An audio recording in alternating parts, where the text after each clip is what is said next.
The Gnostics had a word for the world you're living in right now. They called it the kenoma, the emptiness. And once you understand what they meant, you may never see your life the same way. What if the problem is not that your life is broken, but that the world you were born into is fractured? What if the emptiness you keep feeling is not a personal failure or weakness, but a symptom, a quiet wound built into reality itself? Most people are taught to believe that this world is the whole story, that this is reality, that this is fullness. And if something in you still feels off, then you're labeled wounded, ungrateful, broken, or even crazy. But the Gnostics offered another possibility, one that may explain that feeling you've always had. They said this world is not the fullness. They called the true divine reality the pleroma, the realm of wholeness, living light, and undivided being. But they also spoke of a lower realm, a realm of lack, division, imitation, and spiritual forgetfulness. They called it the kenoma, the reality you are living in right now, a place where reality appears solid, dense, and convincing, yet true wholeness always feels just out of reach. And once you understand what the kenoma really is, a strange pattern begins to reveal itself.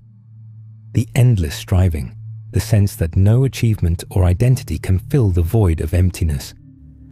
What if you are not living in reality as it truly is, but in a copy? A world built from separation, real enough to hold your attention, but just empty enough to keep you searching. In this video, we're going to explore what the kenoma actually meant to the Gnostics, why they believed we suffer inside an unfinished order of existence, and why the emptiness you carry may not be weakness at all, but evidence that something sacred is still alive within you. Because the kenoma does not just explain your emptiness, it also suggests that beneath the noise, striving, and fragmentation of this world, you may never have fully forgotten your real home. And once you truly understand what the Gnostics were trying to tell us about this reality, you can never quite see the world in the same way again.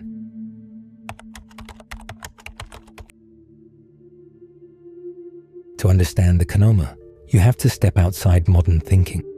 When people hear words like emptiness, illusion, or fullness, they often reduce them to psychology, a mood, a passing state, or a poetic way of describing spiritual anxiety.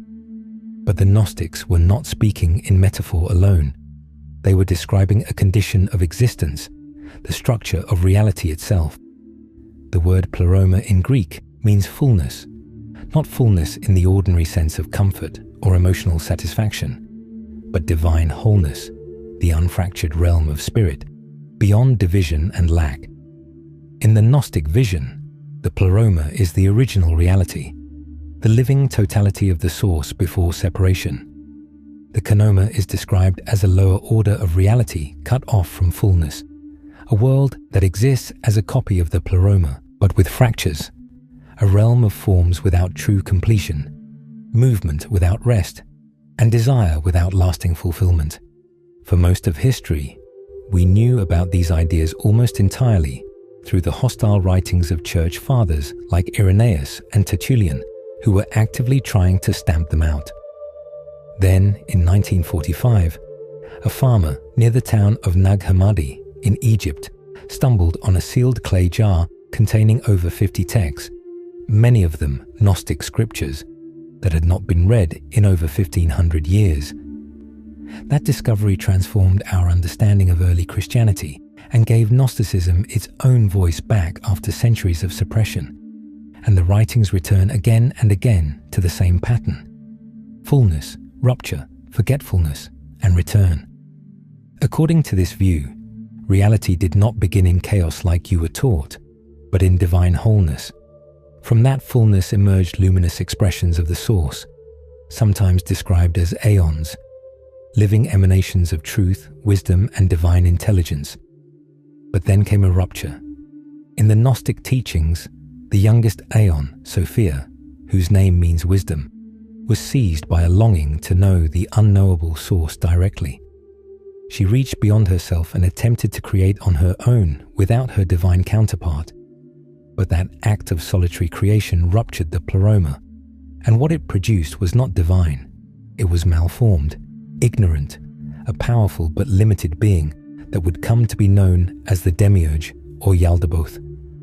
And from that rupture, the lower world, the Kenoma, was born, not through a loving act of supreme creation, but through a cosmic accident born from longing. And this is where the Gnostic worldview takes a very different turn. It does not merely claim that human beings are asleep. It suggests that the visible world itself bears the marks of that original estrangement. Not evil in a simplistic sense, but deficiency, a realm shaped by fragmentation and separation from its source.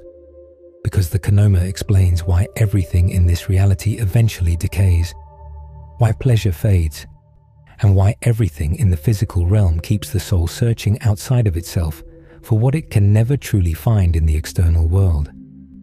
Even in the teachings of Jesus, there is the same reminder. Do not lay up for yourselves treasures on earth, where moth and rust destroy. In other words, what decays can never make you whole. And for the Gnostics, that is precisely why the longing never goes away. Because once you understand the difference between the Pleroma and the Kenoma, longing stops looking like proof that something is wrong with you and starts looking like evidence that something in you remembers the realm you were once a part of.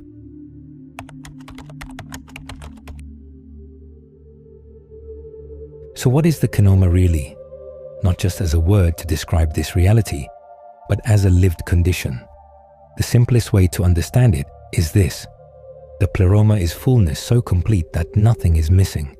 The Kenoma, by contrast, is existence shaped by lack. That is the first key.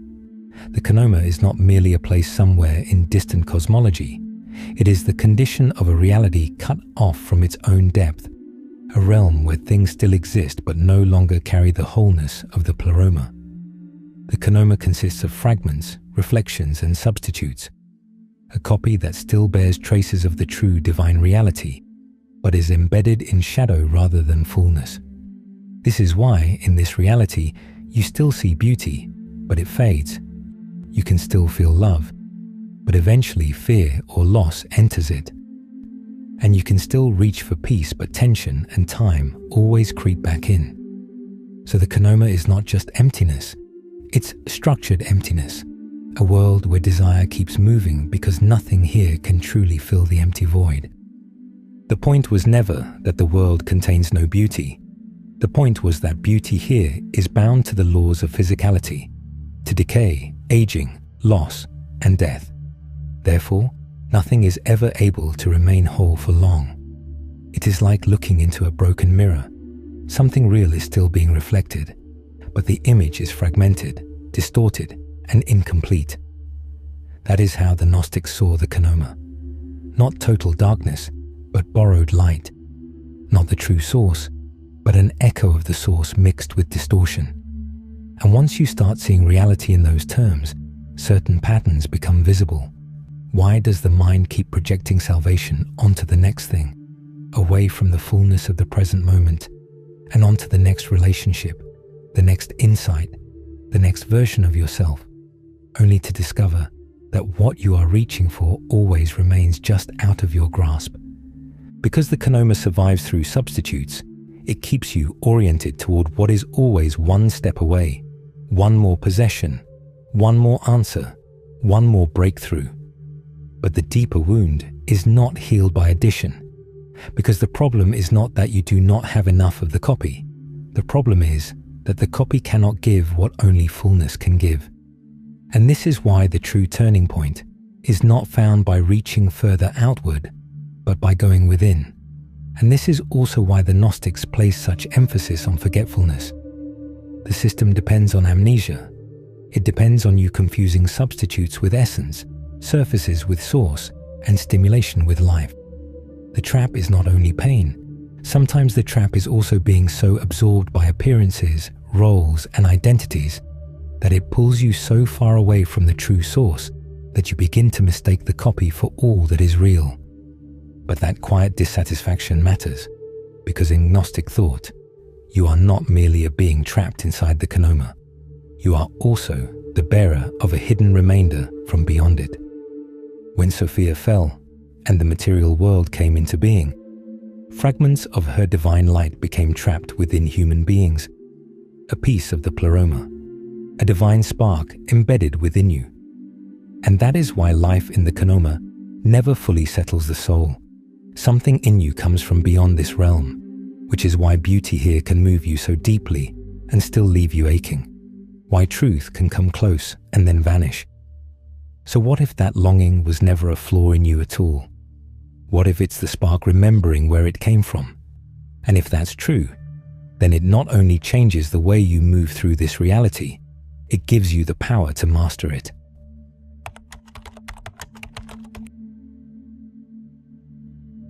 The Gnostics did not describe the Kanoma as merely an accidental emptiness, but as a structured, ordered emptiness, a reality so immersive that most people never realize they are living inside a diminished version of what existence could be. And according to many Gnostic texts, that is not random. The figure most associated with this lower realm is the Demiurge, a being born from Sophia's failed act of creation. Unable to perceive the pleroma above him, he falsely declared himself the one true God. This was not evil in a simplistic sense. He was ignorant of the higher realities and genuinely believed he was supreme. And from within that narrow consciousness, he shaped the material world accordingly, a realm of fragmentation, division, fear, and imposed order, but without the wholeness of the pleroma. And around this order stand the archons, rulers, powers, structuring forces of the deficient realm. Forces that reinforce fear, false identity, forgetfulness, and attachment to the physical realm. In some Gnostic texts, the archons are associated with the planetary spheres, and the soul must pass through their gates after death, armed with specific passwords and sacred names to get through. This is why Gnosticism functioned as a mystery tradition. The knowledge was not merely academic, it was understood as practical technology for navigating what comes after. Because that is how the system holds everything together. You do not need a prison guard at every corner if the prisoner identifies with the prison, and you do not need to hide the copy if people have forgotten the original. The Kanoma does not only surround you, it recruits your attention, your desires, your self-image, your fears, your endless inner narration about who you are, what you lack, and what you still need in order to be complete. And because this realm is built on division, it teaches you to live through opposites, success or failure, worthy or worthless, chosen or rejected. This is the core structure within the realm of fragmentation, consciousness trapped within division, with no memory of the deeper unity from which it came. And then the system becomes even more complete. People begin defending the very structures that keep them imprisoned. They cling to the copy, not realizing they are protecting the very thing that keeps them bound. Because the familiar illusion often feels safer than the unknown fullness. It is a little like that warning in the Matrix, that many become so dependent on the system, they will fight to protect it. This is also why mystical experience matters. Across traditions, Sufi Fana, the annihilation of the self in God, Buddhist Sunyata, the direct experience of emptiness, and the Kabbalistic communion with the divine, people often describe moments that do not fit the architecture of the deficient world. These include things like sudden unity, timelessness, the dissolving of inner division, a silence more alive than thought. The Gnostic interpretation of this is direct. Such moments may be breaches in the Kanoma's walls, a mind bound by duality briefly touching pleromatic consciousness and never being quite the same afterward. And this also points to something the institutional church found deeply threatening. Gnosticism did not ask you to believe on faith. It asked you to know through direct experience, gnosis. If individuals can access the divine directly through their own inner spark, you do not need priests, sacraments, scripture, or hierarchy. The Gnostics were not teaching people to hate the world or to escape reality. They were teaching discernment, seeing the realm for what it is without worshipping it, appreciating beauty without clinging to it, and participating in life without mistaking the passing for the eternal. because the more tightly you try to grasp what is passing, the more it slips through your hands, like soap squeezed too hard in water.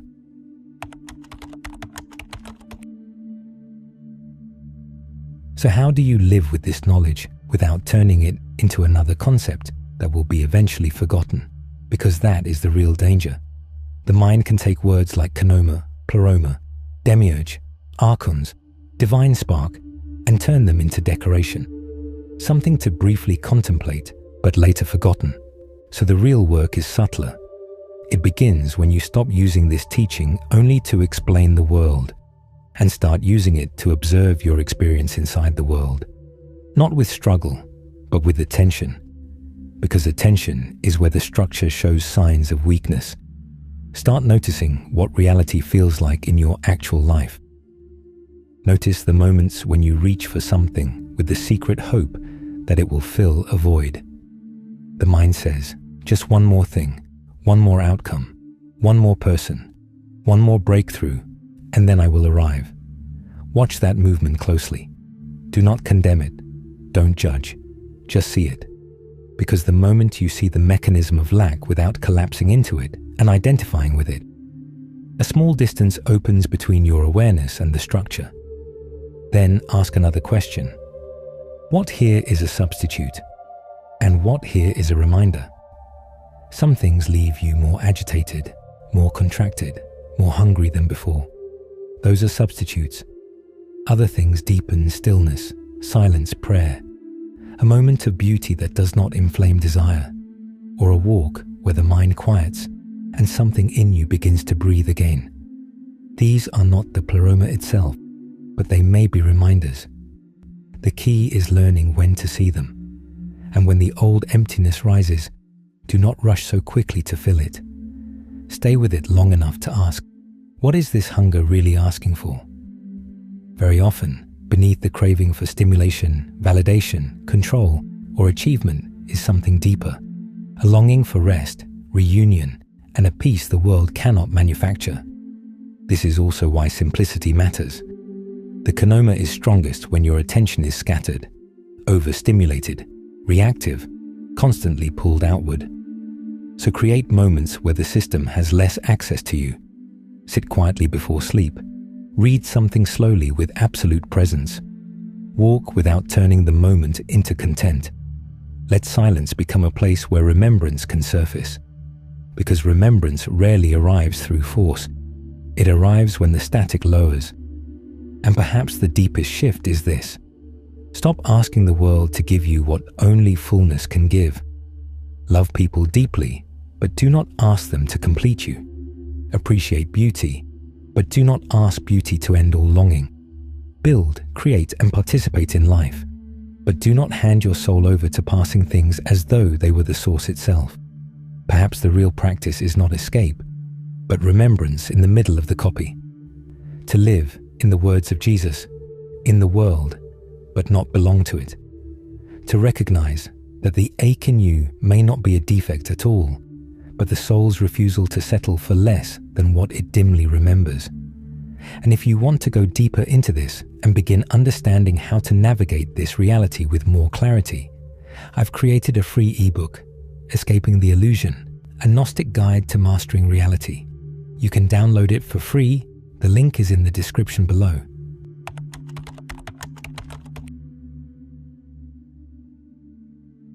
So maybe the deepest deception was never that you were too broken, too lost, or too far from truth. Maybe the deeper deception was this, that you were supposed to feel at home in a world built on fragmentation, that you were supposed to view division, fear, and endless craving for something you cannot fully reach as so-called normal life. But the Gnostics saw something most people never stop long enough to notice, that emptiness has a structure, that longing has a meaning, that the ache you feel may not be proof of failure, but proof of divine memory. Because if this world were all there is, you would never feel the wound. You would never sense that something is missing. The fact that you do doesn't just mean you're not wounded or crazy. It also suggests that something in you still remembers what is real beyond this realm. So ask yourself this final question. Will you continue trying to perfect your place inside the copy? Or will you begin to remember the fullness that no copy can ever replace? And if this helped you see your reality a little more clearly, don't forget to like and subscribe to The Gnostic Eye so you never miss our weekly deep dives into Gnostic teachings, hidden truths, and the path of inner awakening. Because the more clearly you see the copy for what it is, the less power it has to keep you asleep. And perhaps that is where remembrance begins.